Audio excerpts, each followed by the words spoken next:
C'est un virement complètement inattendu qu'on a vécu aujourd'hui parce que hier, la tension était montée d'un cran, les antigouvernementaux entouraient le siège du gouvernement et aujourd'hui, contre toute attente, ils ont été autorisés à pénétrer dans le siège du gouvernement. Quelques instants parce qu'ils en sont ressortis après, mais le but de la manœuvre était de faire retomber la tension et éviter que le pays ne soit complètement à feu et à sang. Alors pourquoi? Parce que c'est l'anniversaire du roi dans 2 jours en Thaïlande.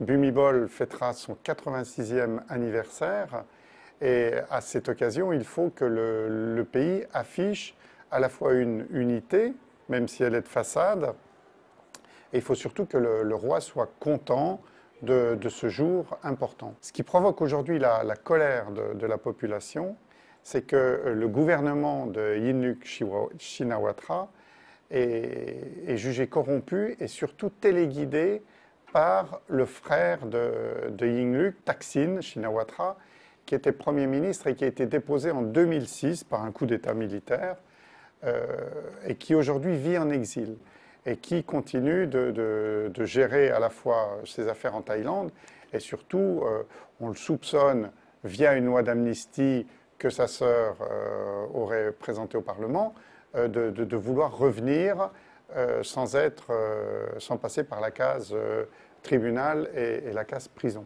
Le pays est dans une sorte de parenthèse.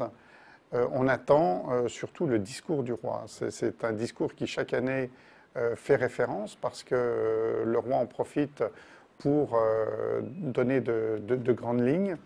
Cette année, qu'est-ce qui va se passer? Beaucoup espèrent qu'il va lever le voile sur sa succession. Alors aujourd'hui, elle est assez compliquée parce que le prince héritier est jugé assez proche de l'ancien Premier ministre Thaksin qui a été chassé. Donc il est délicat de le voir venir sur le trône aujourd'hui. Et il est possible, c'est une des hypothèses, que ce trône soit donné au petit-fils du roi. Et comme il n'est pas majeur, ce serait la propre fille du roi qui serait sa régente jusqu'à sa majorité. Le roi peut aussi choisir de réunifier le pays après toutes ces manifestations et essayer donc de faire en sorte que les adorateurs de l'ancien Premier ministre et ses détracteurs, il est autant adoré qu'il peut être haï, parviennent à trouver un terrain d'entente.